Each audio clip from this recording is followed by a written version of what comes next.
साथियों, MiG-21 की इस शानदार जर्नी और इस कार्यक्रम को एक अलग नजरिए से भी मैं देख रहा हूं।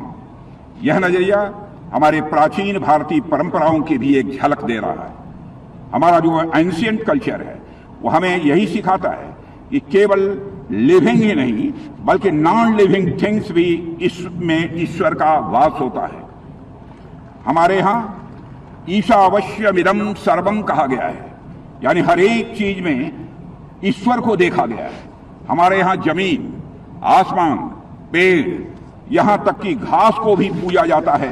हम तो पत्थर में भी देवता का वास मानते हैं। हम तो माता भूमि ही पुत्रो अहम पृथिव्या कहने वाले लोग हैं, यानी हम सब इस भूमि को अपनी माता और खुद को इसकी संतान मानते हैं। आप सब ने देखा होगा कि जब कोई नया घर बनता है तो हम उसमें प्रवेश करने से पहले पूजा करते हैं। जब कोई नई गाड़ी आती है तो उसका भी हमारे यहाँ पूजन होता है। और अभी कुछ ही दिनों में हम सब दशहरा में शस्त्र पूजन भी करेंगे। यह परंपरा केवल आस्था और विश्वास नहीं है, यह हर टूल के प्रति, हर सिस्टम के प्रति, हर इंस्ट्रूमेंट के प्रति हमारी कृतज्ञता की यह भावना है जो हमें प्रोटेक्ट करती है, जो हमें एम्पावर करती है। हमारी सिविलाइजेशन और हमारी कल्चर हमें यही सिखाती है कि रेस्पेक्ट सिर्फ इंसान को ही नहीं बल्कि हर उस चीज को दिया जाना चाहिए जिसने हमारे जीवन में कुछ न कुछ योगदान दिया है। साथियों, जब हम हर छोटी बड़ी चीज को इतना सम्मान देते हैं तो MiG-21 तो हमारा नेशनल प्राइड है। यह तो हमारी रक्षा का शील्ड रहा है, हमारी शक्ति का यह सिंबल रहा है, और इसलिए इसका सम्मान करना भला हम कैसे छोड़ सकते हैं। इसलिए आज जब हम MiG-21 को फेयरवेल देने के लिए यहां पर एकत्रित हुए हैं तो इसे सिर्फ एक फॉर्मल मिलिट्री सेरेमनी की तरह ही नहीं देखा जाना चाहिए। यह एक सांस्कृतिक परंपरा का विस्तार है। जैसे हम अपने सोल्जर्स की रिटायरमेंट पर उन्हें सम्मान देते हैं, उसी तरह आज हम इस माइटी मशीन को सम्मान दे रहे हैं जिसने डिकेड्स तक हमारी सुरक्षा का भार अपने विंग्स पर उठाया है।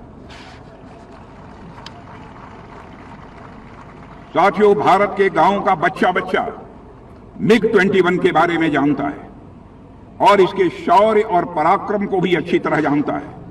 और यह एयरक्राफ्ट हमारे देश की मेमोरीज और इमोशंस में डीपली इम्बीडेड है। 1963 में जब MiG-21 पहली बार हमारे साथ जुड़ा था, तब से लेकर आज तक 60 से भी ज्यादा वर्षों का यह सफर अपने आप में अनमैच्ड है, अपने आप में यह बेजोड़ है। मुझे लगता है कि हमारे कुछ वेटरन्स को छोड़ दें तो यहां मौजूद अधिकांश लोगों का उस समय जन्म भी नहीं हुआ होगा जब यह मशीन पहली बार इंडियन स्काईज में उड़ी थी। यही बात इसे और भी स्पेशल बनाती है। हम सबके लिए यह सिर्फ एक फाइटर जेट नहीं बल्कि एक फैमिली मेंबर जैसा है मेरे साथियों, जिसके साथ हमारा अटैचमेंट बहुत ही गहरा है। MiG-21 ने हमारे कॉन्फिडेंस को शेप किया है, हमारी स्ट्रेटजी को इसने मजबूत किया है और हमें ग्लोबल स्टेज पर स्थापित करने में हमारी मदद की है।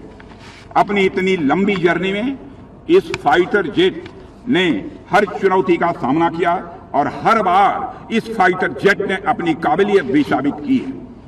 साथियों, जब MiG-21 की बात होती है अक्सर ये कहा जाता है कि भारतीय वायुसेना 60 साल पुराने विमान उड़ा रही थी। मैं इस अवसर पर एक बहुत ही महत्वपूर्ण फैक्ट भी स्पष्ट कर देना चाहता हूं। 1960 और 1970 के दशक में जो MiG-21 विमान हमारी आर्म्ड फोर्सेज के पास आए थे वह बहुत पहले ही सेवा से बाहर हो चुके हैं, और जो MiG-21 विमान आज तक हम उड़ा रहे थे वे मैक्सिमम 40 ईयर्स यानी 40 वर्ष पुराने हैं।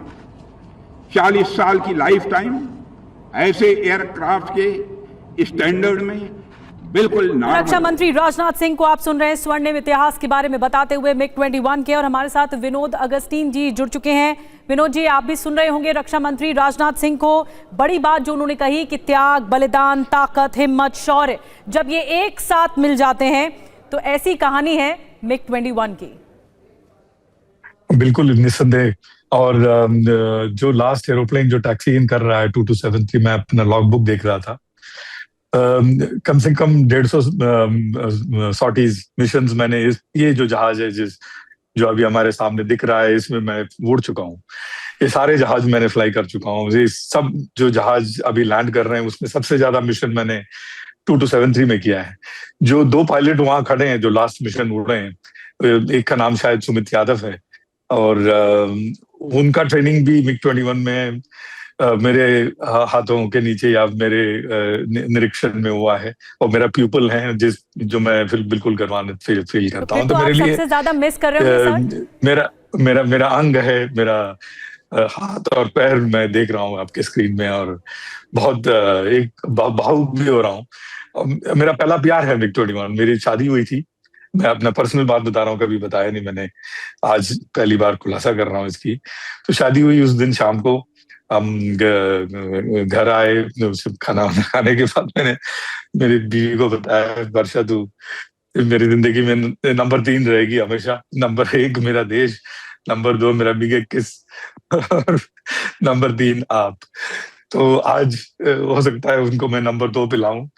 और मेरे लिए इतना दिल के करीब है हवाई जहाज। मैंने रिटायरमेंट के बाद एक ही टैटू बनाया, वो टैटू है MiG-21 का टैटू मेरे हाथ में आप देख सकते हैं। तो इस तरह का एक प्यार मोहब्बत है मुझे अपने MiG-21 पे और देश में भी। तो आज मेरे लिए बहुत एक भावुक पल है कि मैं इसका आखिरी फ्लाइट देख रहा हूँ आपके माध्यम से, और TV9 को मेरे तरफ से धन्यवाद। बहुत खूब सर, और आपको भी बहुत बहुत शुभकामनाएं।